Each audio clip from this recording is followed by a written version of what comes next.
Colonel Naji Abu Haris spoke on state TV and he listed the government breakdown of deaths since the unrest began. Bayda Hospital, 10 civilians, 36 military and police. Batnan, 4 civilians. The total number of civilians, 189. Military, 111. Total number, 300. We ask all diplomats in the great republics to visit all the sites which Arab and international media have claimed have been subject to airstrikes and targeting of citizens.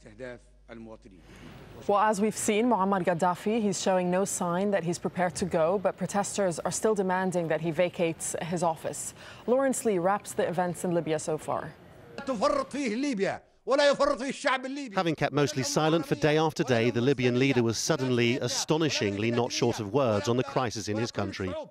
In an address which will no doubt be described as rambling by many commentators, he variously blamed the media, America, Britain, Italy, and hallucinogenic drugs forced on young protesters for causing the trouble in his country. It was a speech long on emotion, and he tried his hardest to appeal to anti-colonialist sentiment in Libya. But behind all the anger, there seemed to be one key message. He had created Libya. He would never leave. I will not leave the country, and I will die as a martyr at the end. All the same, the pressure on him is now immense. Several major cities across Libya under the control of the opposition. If anything, the violence meted out to the protesters seems to have been a tactical mistake by Gaddafi's regime, simply hardening the popular resolve. There have been many who've said there's no point backing down now because they'd simply be killed anyway.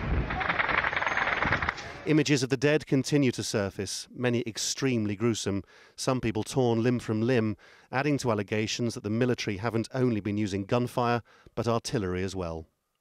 We saw bodies divided in 3-4 parts. We saw only legs and only hands. And we saw really very bad kind of injuries here.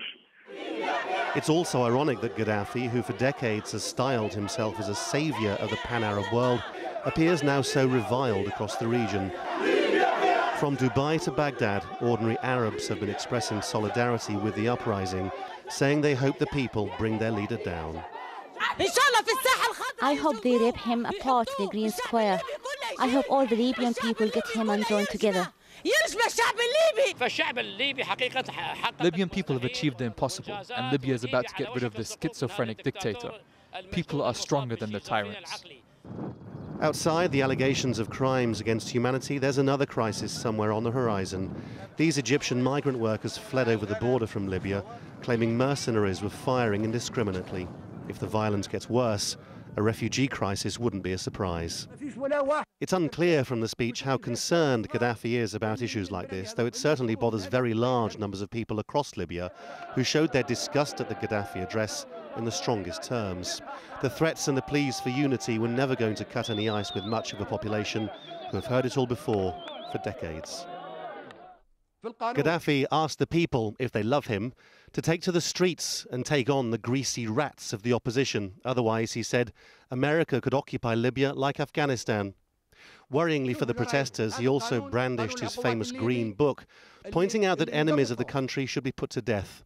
He did also mention the words constitutional reform at one point, but somehow it was all lost in the noise. So that was that. He had spoken. He clearly expects Libya to stand by him. In the end, he remains prepared to blame anybody, almost everybody in fact, but himself for Libya's problems. Lawrence Lee, Al Jazeera. Well, Muammar Gaddafi is fast losing the support of his own people. Diplomats have been resigning across the world. And now General Abdel Fattah Yunus, the Libyan interior minister, has also renounced his post. He's urging the army to join the people's revolution.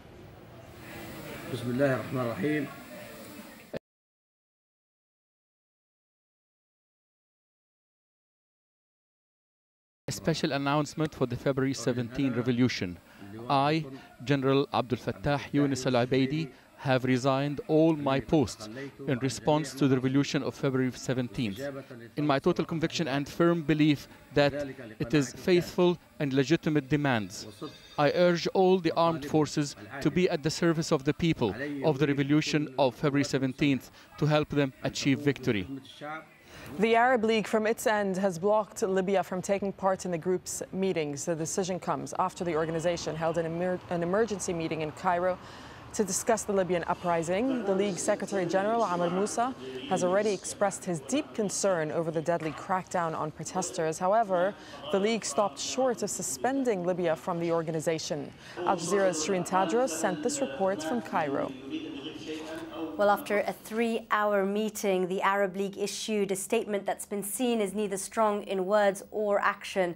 The Arab League called on the Libyan regime to stop their actions against the Libyan people. They condemned the use of violence, and they've called on the Libyan regime to lift the ban on the media and to allow for the free passage of medical aid. Perhaps the most important part of that statement came when the Secretary General Amr Moussa said that the Libyan delegation from here on in would not be allowed to participate in any Arab League meetings. Now, remember that on Monday night, the Libyan ambassador to the Arab League, in fact, quit his post in protest to what was happening in the country and in protest to the use of force by the Libyan regime on the people of Libya. So it seems very much that that move was somewhat symbolic, although we understand that the representatives of Libya will not be able to participate from here on in the Arab League or any of its meetings. Now, that has not been seen as a strong statement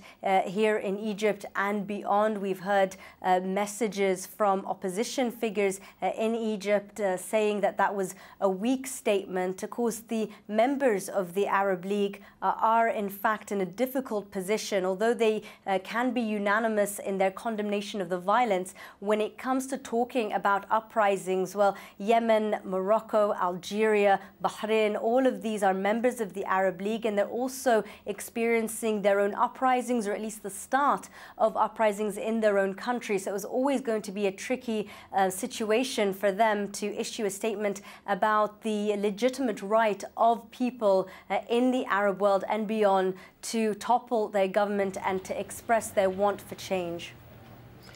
We're just monitoring Libyan state TV for you here at Al Jazeera, and we can just show you these pictures that are playing out on the screens of Libyan state TV right now, showing pro-Gaddafi supporters on the streets of Libya. And this is in response to the speech that the leader, Colonel Muammar Gaddafi, gave this evening. So supposed people coming out there and in support of the colonel.